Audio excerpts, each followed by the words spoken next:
And we should be live. What's up, everybody? Welcome back to Real Estate Unlimited, where we're giving you unlimited information about real estate. With us today, we have James Franklin and Renee Hackett. Renee, it's been a long, long time since you've been back. Welcome back to the show. Welcome, It Renee. has been. Glad to be back. Glad to have you. How has everything been? Pretty good. Good deal. Good deal. And so, so I'm just putting this on. I got this linked into social media as well. Today's topic is, as many of you know, real estate agents out there with Keller Williams. This week is family reunion for Keller Williams Realty, and it is done in Las Vegas. And Gary Keller came out yesterday and gave his 2024 forecast, and I just wanted to go over that on this podcast right here. James, you were with us. Renee, you were with us for a series of years, so you guys are familiar with Gary Keller and Keller Williams Realty. Those of you tuning in, Gary Keller has been in this business, I believe, since the 70s, and I know the 80s. He's one of the founders of Keller Williams Realty. They are it's a training grounds for producing real estate agents. I think it's some of the best training grounds out there if you want to get seasoned as an agent. And then, once you're seasoned, you make that decision. But I saw it, I'm not in Las Vegas. I wanted to be in Las Vegas, but I'm able to watch it here at the office at the Market Center. And I really liked what Gary Keller had to say, because there's a lot of people out there, you guys watching, you're listening to your little YouTube over here. Well, Gary Keller saying the complete opposite of what everyone's saying on social media, and I like it. Before I go any further, any comments before from James or from Renee? Not yet. Awesome. Not yet. Okay, my phone is going on airplane mode, so we can get through this. And back over here. So Gary Keller comes out yesterday and says 2024 will look a lot like 2023, if not more challenging. And I totally believe that. A lot of lenders have been saying, correct me if I'm wrong, but a lot of lenders are coming out and they're saying, we're going to have the rates decrease this year. The rates are coming down. The rates are coming down. I don't think the rates are coming down. Gary Keller says they're not coming down. And there's going to be fewer transactions per agent, he claims, for 2024. If you sold 10 houses last year, be prepared to sell 5 this year, is what he said. The 80-20 rule still exists. And even though this is it's not a fair industry, but becoming successful is fair. So in other words, it's not fair when you have more agents than you do inventory, but it is fair to where you can outwork your peers to get the business. So he said the 80-20 rule will be in effect, but you're going to dig to get it. We're in a recession. And he said winter's here to stay for a little bit longer. And I believe that. I believe that. And I'll be honest with you, I haven't closed a house since November. I have not closed a house since November. So everyone else who wants to say anything, and if you guys want to share, you're welcome to. I just put a second one under contract. I got 2 under contract. I've got 5 buyers I'm working with, and I can't find no place. I would agree with that. I have multiple buyers, and I have sellers and buyers doing double transactions, and they have just gotten to the point to where they're just going to stay where they're at right now because there's nothing on the market. Yep. And they're very hesitant to list their house to sell without finding a house. And if they were to find a house before they list their house, that house is going to get gone before they even have an opportunity at it. And they certainly don't want to have to do a short-term lease or rent and end up not finding what they want. They'll just stay where they're at with their low interest mortgage that they currently have. Mm-hmm. Mm-hmm. I could not agree. And I totally wholeheartedly believe that this year is going to be a challenge.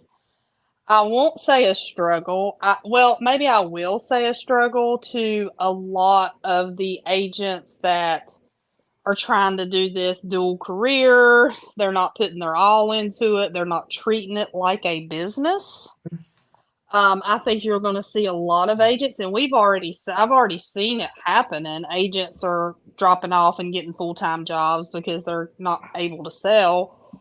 But I think you're going to have to think outside the box. You're going to have to step up your game on doing your calls, about staying in touch with people.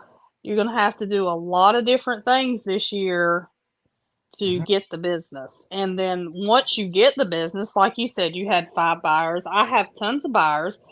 But just because you have a buyer doesn't mean you can convert them over, because if you don't have anything for them to buy, that's an issue, especially in their price point. I think you're going to have to go outsource if you have a buyer and a seller. I think you have to go look for what they're looking for off the market and try to do some off market deals. It's just going to be very difficult. I really feel like 2024 is going to be difficult. Mm-hmm. Yep. Gary Keller says that we're in winter. We're going to be in winter for quite some time now. We are in a recession. We have inflation. We have high interest rates, and we have low inventory.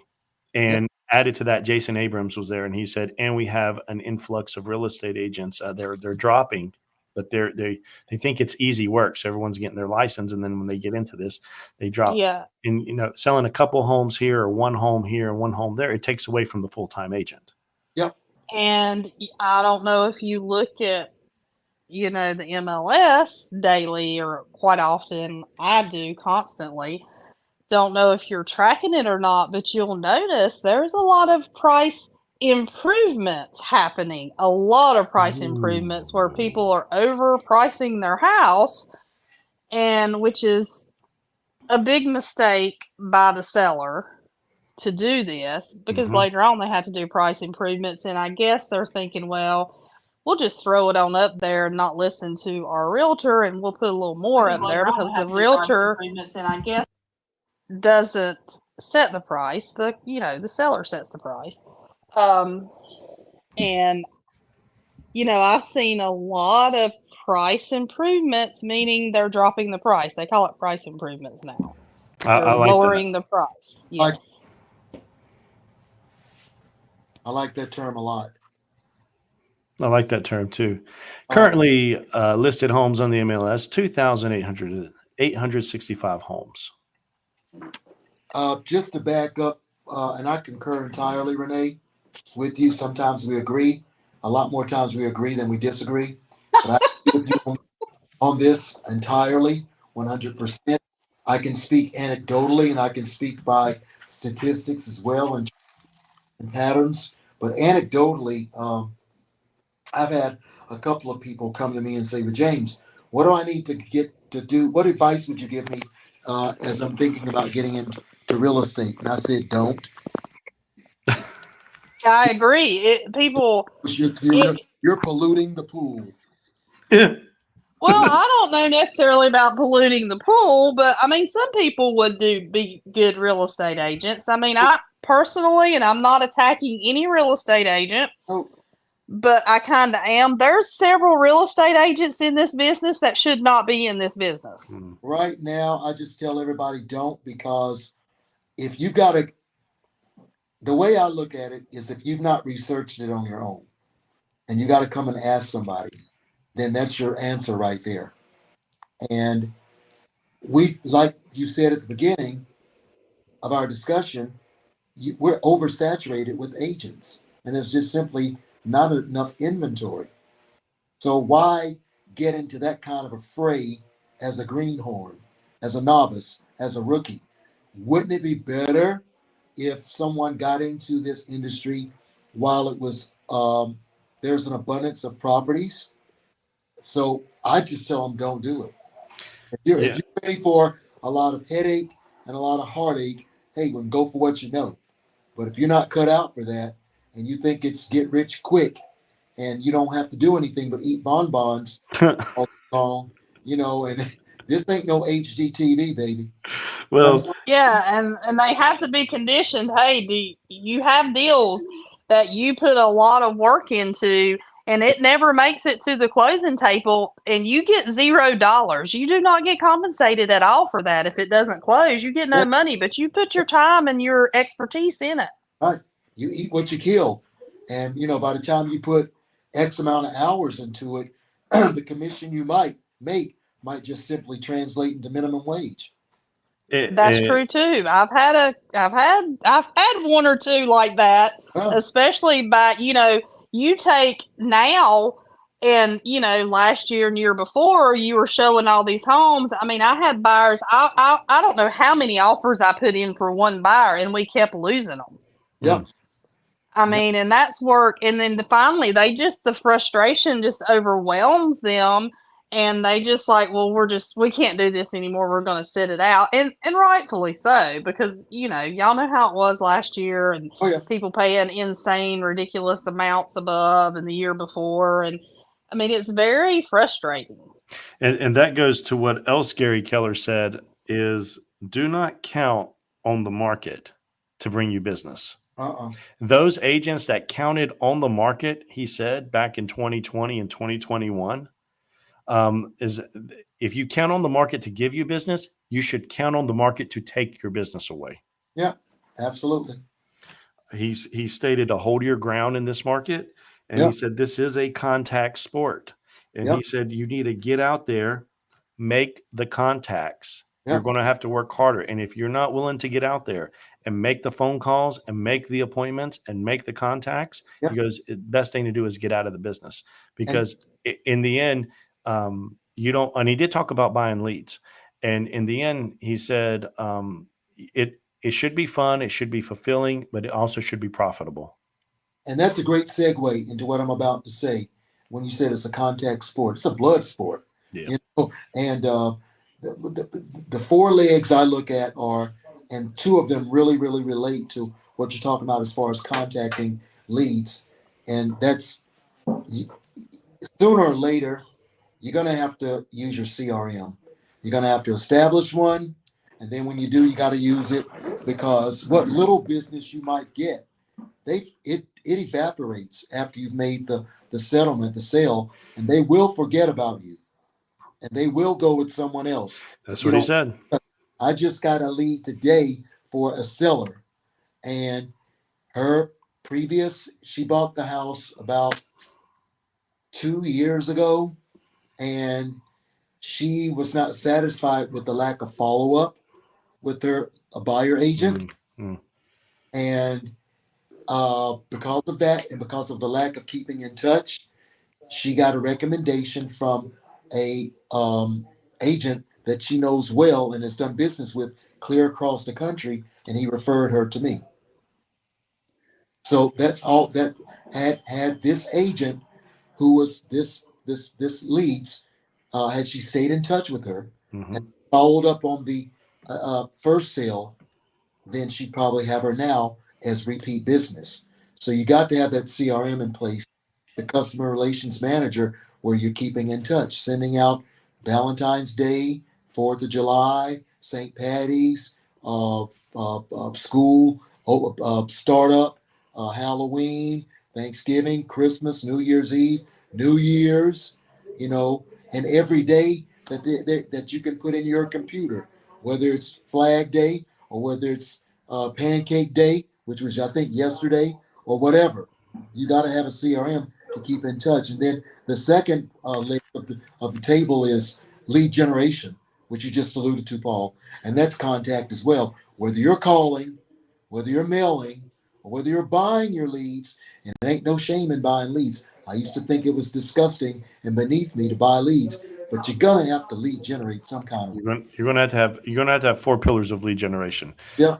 He was against buying for this market. I will say that. And the reason he said that is because the leads have gotten so expensive. Oh yeah. He's concerned that because there's less sales, you're going to be throwing more money into that. Yeah. than if you sat down and did the digging yourself, because he did a study and he said 83% of realtors, 83% of realtors that stayed in contact with their clients after buying or selling a property Right. got a referral from it. And so if it's that solid of a number, he was Well, saying. I look at it as 6 in one hand and half a dozen in the other. Yeah. If Gary is saying, well, don't buy your leads because you're throwing more and more money at the company that generates those leads for you, that provides them for you, fine. And if he's saying that you're going to have to dig for them, fine. But it's kind of like sweat equity. You're going to pay for it one way or the other. Either time by digging for your own leads, or either in more money by paying for your leads. So for me, I think it's 6 in one hand and half a dozen in the other. It just depends on how you want to utilize your time Sure. performing the lead generation. Well, I agree and disagree. We're going to agree to disagree on a couple of things. Yeah. Because you know I'm Renee. Yeah, Renee. Well, I mean, it matters what works for you best. I mean, what Well, works? I'm gonna throw this at you, James. I don't disagree with spending your money for lead generation. Mm-hmm. Okay, if you want to buy leads, that's great. But why would we spend our money to buy leads for strangers we don't know when we have people that know and trust us? And you could spend a little bit of money doing little pop buys, or give them, hey, go get a coffee on me.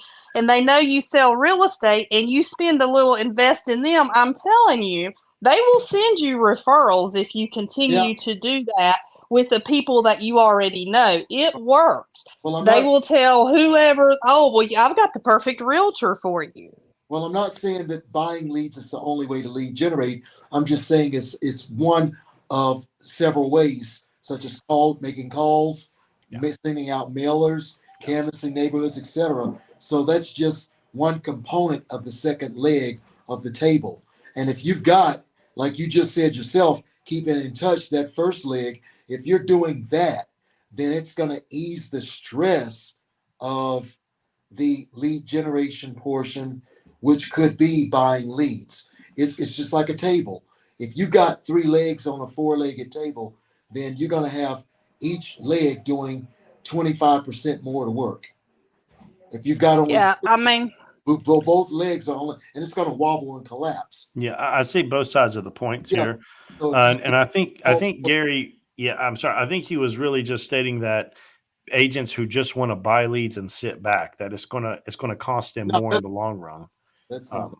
And I think that's what you're saying, because he said pretty much you're just going to have to get down and you're going to have to do the work. And if you don't want to do the work, you're in the wrong business. Yeah. And you're going to have to figure out how to do it differently, because what we've been doing, I promise you, is not going to work. You're going to have to think outside the box and start doing things that nobody else is doing. I mean, you really are, I feel, in this market, how it's going to be. You're just going to have to do things out of the norm, get out of your little comfort zone and go for it. Renee, you hit the nail on the head. That's the third leg. That's the third leg. Third leg is you got to just outdo your other agents. Mindset. One thing I've started doing, and it works for me, may not work for you, but it's one of a dozen ways in which I just distinguish myself from other agents is, and you may not disagree with it. If it doesn't work for you, fine. Works for me. One thing I do is, if I've got a seller client and their house is vacant. Now, peel your ears back for this one. If I've got a seller client and their house is vacant, I will actually pay their utilities. I'll tell them they can take their name out off the utilities, and I will pay for the electric, and I'll pay for the water. That's pretty good service there, James. That's very ambitious. Some people might call it crazy. It works for me. If it works for you. Yeah, I said that's one way I stand out. That separates you from a lot of agents, and you both hit the nail on the head, because he said you got to have the right mindset, you got to have the right plays, the right systems, the right patterns, and then you need to think and take action. If And they've got in this time of the year, most everybody who's got zoysia or Bermuda grass, their lawn turns that ugly straw looking color. I'll go out and spray their yard. You know that spray you can get to actually color a lawn? yeah, I'll spray their lawn. I mean, got to get in where you can fit in. yeah. I thought it was fantastic. Renee, did you ever get to see Gary Keller speak when you went to the family reunions? I did, yes. It's pretty. I just a little bit of experience. I'd like to, if you won't mind sharing that. As far as his speech, Yes, yes. Like, did you always find him very informative? oh yeah, his speeches are very informative. That's for sure. Yeah, he's a very good speaker. He's very knowledgeable in the industry. Yeah, yeah, yeah. He called out the millennials. He's like, millennials need to get out of their parents' basement. But here's the thing, and he made a good point. They got stacks of they got stacks of um, accumulated college debt, and the college debt has taken off in this country, and more people are working from home. And now, I don't know the point he was wanting to make, but he was saying millennials just want to tour the world and eat out. I thought that was funny. Um, but in reality, we need to come up with some new strategies. And one strategy they did say, because we will be confronted with this, is okay. So someone who bought their house with a 2% and 3% interest rate, okay, what would you say to them as far as moving? And Jason Abrams said, well, you would want to talk to them to see if they really would want to make the move. And if they did want to make the move, they could, instead of selling their house and paying the 7% that we have now, see the options of renting it and what the rents would be to see if that would help pay down the existing, to balance out with the new interest rates, right? Until they can refinance. I thought it was an interesting strategy what was brought up.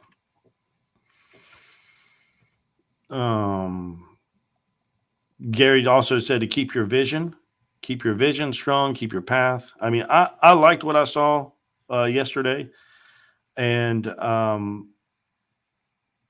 in all businesses, there's good times and bad times. So he's telling all the full-time agents, do not get discouraged. Keep working hard. If you work hard now and get through here, you're going to be set for the next 5 years.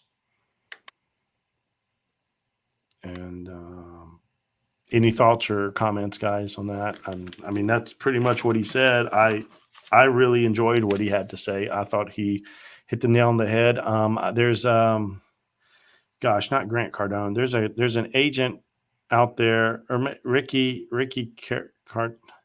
you know what I'm talking about? He's on social media. His name's Ricky. Carew.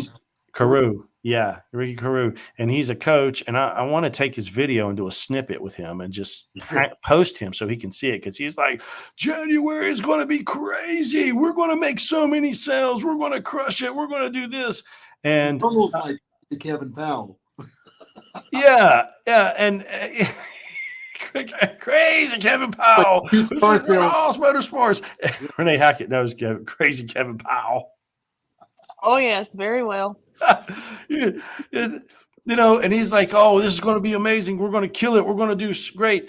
That's not what I'm seeing. That's not what I'm asking a lot of agents, and they're disclosing. That's not what Gary Keller is saying.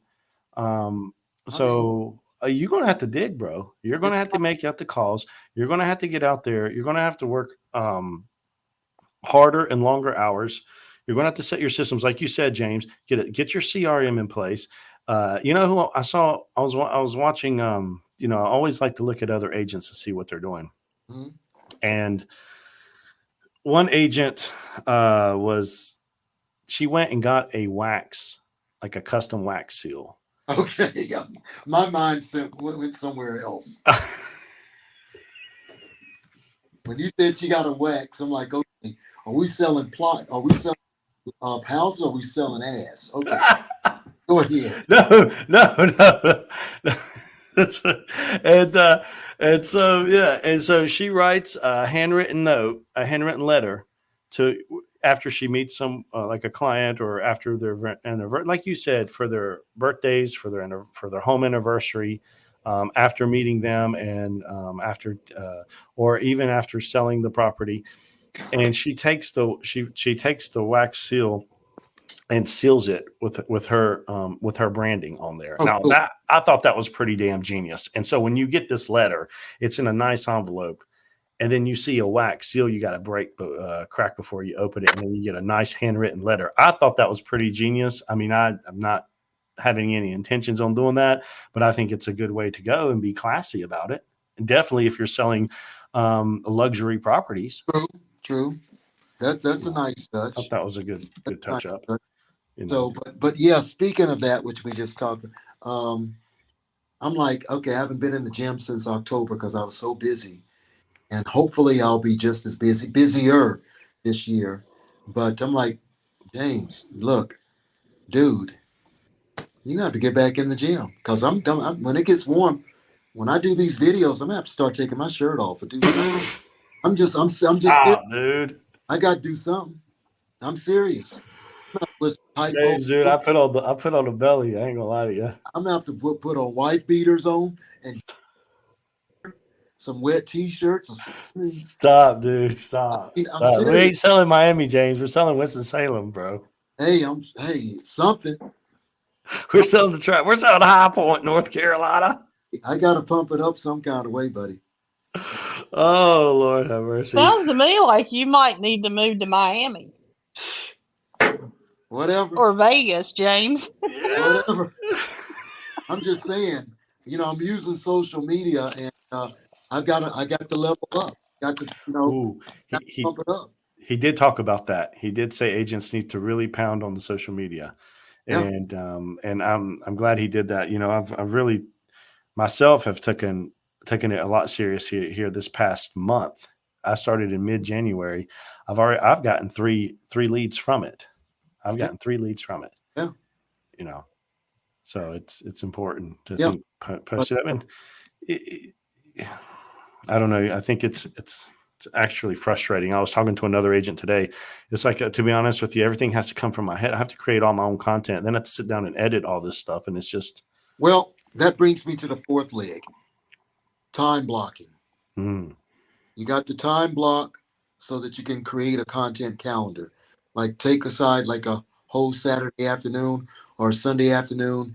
And I'm guilty of not doing this myself. Mm-hmm. But you got to create some kind of a formula that's going to work for you where you have a certain amount of time set aside for every day and you do things with consistency. Because if you don't, you're going to get lost in the sauce. And you're going to be all over. Well, yeah, you can set your social media. You can pick one day a week and schedule every single social media post in 2 hours, put it all up Yep. in 1 week, and you don't have to touch it again. Or you can do it by the month. Yep. But time blocking is the name of the game. Got to devote your time to what you're doing here. And if you don't, you're going to be all over the place. Especially for somebody who's coming into it and who doesn't have that, know the nuances of having to keep the wheel spinning, the plate spinning on the sticks, when you're just coming in, because they're all over the place as it is. If you're really coming in. That's why my advice to somebody coming in would be don't. Well, I want to be on both sides on that. So I want to pick her side too. Yes, it's not as easy as people think it is, and I'm working on a book now called "The Language of Real Estate" for new real estate agents, and it's going to talk about a lot what it's really like, and also there is the 80-20 rule. So if there's good agents that will do the work and that are ethical, they can come in and they're gonna left hook. Mike Tyson left hook a lot of these sloppy agents out. I feel because it's going to get nitty and gritty. I mean, now we can't really be gatekeepers. We got to let new people come in because there's some good people out there that would make excellent agents. Well, I'm not being a gatekeeper. You can do what you want to do. You not take my advice, or you can take it if you're right. I'm not really gatekeeping. I'm just advising. I don't get my opinion unless it's asked for. Yeah. So if they're asking for my opinion, I'm going to tell you, no, don't do it. Yeah. My, Well, my niece of mine asked me the other day, I'm thinking about getting into real estate. What advice can you give me? I said, don't do it. I gave her the reasons. I said, don't do it. Now you do what you want to do because you're a grown lady. Do what you want to do, but I would say don't do it. Jay, you got a shout out here, James. Oh, do I? Who's that? That's Stephanie Knight in your office. Hey, Stephanie. Yeah. Oh, yeah, that is James. Yeah, it's me. Yeah. I'm over at the office. The one and the only legend, James. Yeah. Oh man. But Well, so look. If you want to come into the water, it is choppy. Okay.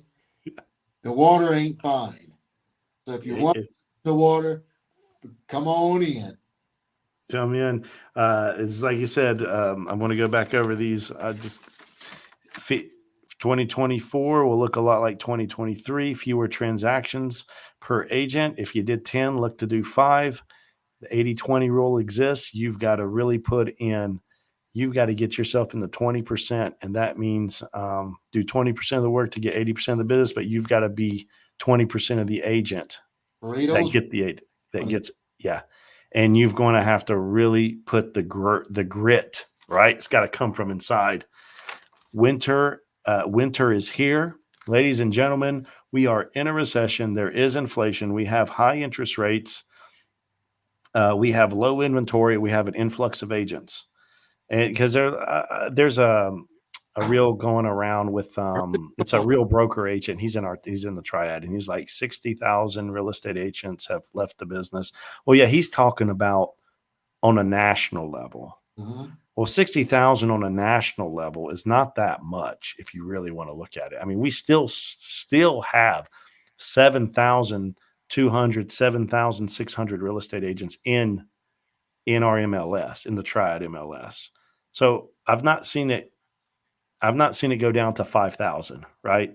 So it's not that big. And, when I went in to do the continuing education, if you haven't done it, by the way, go ahead and get your CE knocked out. It's slow right now. There's not a lot of people in there. There were a lot of people in there that were not they're not active agents. They just got their license 20 years ago, Mm-hmm. So, So what does that tell you? They got the wisdom not to just keep their license Yeah. just where it needs to be. Do not count on the market to bring you business, because if you counted on the market to bring you business, you better count on the market to take it away. This is not about the market. It's about how hard you're willing to work. Hold your ground. Yeah. Just like both of y'all were saying, go out there and do your contacts, do your Popeyes, meet people, get a CRM system, make your phone calls. And I like what you said, Renee, and that's in the book of 7 levels of communication, which should be read at least once a year, is if you've got someone you sold a house that and they know you and you trust them, they're going to introduce you to someone else that they trust. And the chances of that coming through is a lot stronger than getting a lead you don't even know who they are. You just spent money on it. Mm-hmm. Contact sport. It is a contact sport. Get in or get out. You've got to make the calls, guys. You've got to do the follow-ups. The only way I have successfully, succeeded this year for 2023 was because I sat my butt down in this chair. I didn't want to do it. I was walking 10 miles a day. I sat my butt down in this chair and made the follow-up calls. Not the first initial call. That's the fun call. Hey, how you doing? Blah, blah, blah, blah. Sit down and make the follow-up call and really set the appointment and really ask who you can help and really follow up someone who's kind of interested, not really interested, but see if they really, what is it called? Evaluate. I guess it's called evaluate them out to see how serious they are and where they stand, And so I always say it's like offense and defense. Offense wins games. Defense wins championships. I say initial contact may win the client, but follow-ups is what gets you to closing. Yeah. But yeah, other than that, I'm pretty much done with this. I can't wait to see what tomorrow has to hold. Tony Robbins talked yesterday, I think. And then today we had Phil Jones know exactly what to say. That was a lot of content too. I'm not an economist. I don't have a degree in finance or anything like that, but I do know what when we're in a recession. I do know what that is. You got to. It looks like we are in that period of a temporary economic decline, where trade and where industrial activity have been reduced, and we have had a fall in the gross domestic product for 2 successive quarters. So it looks like, by definition, we are in a recession. And good old Romy Rome, see, this is the deal when it comes to the government. And when I say Romy Rome, I'm talking about Jerome Powell, the Federal Reserve chair. I could like to call him affectionately Romy Rome. Anyway, anyway, the government has this strange habit of overcompensating all the time. So because of Jerome's Mr. Powell's having overcompensated, we're finding ourselves in a recession. And it's kind of like driving a car down the road. If it starts to steer left, you steer right to keep it on, but you don't just drastically steer to the right, or you're going to be in the right shoulder. That's You find right. yourself heading to the right shoulder, and you overdo it, and you're going left of center. So that's what's going on. We're overcompensating right now. The government's overcompensating, and I think that's the reason why we're finding ourselves, in a nutshell, in a recession right now. Mm-hmm. Mm-hmm. So we just got to all dig deep. Good point, James. Good point. Renee, you have any closing statements you want to make or share? I do not. Like I said, I think it's going to be an interesting year. Mm-hmm. Let's go hard. Let's go. Let's pound this year. Let's go hard. Well, I appreciate you guys joining me on this podcast for this evening, guys. Thank you for listening, and we'll catch you in the next podcast. It's good to see you All again. right. You too. Y'all take care. Okay. Take care, guys. Thank you. Bye.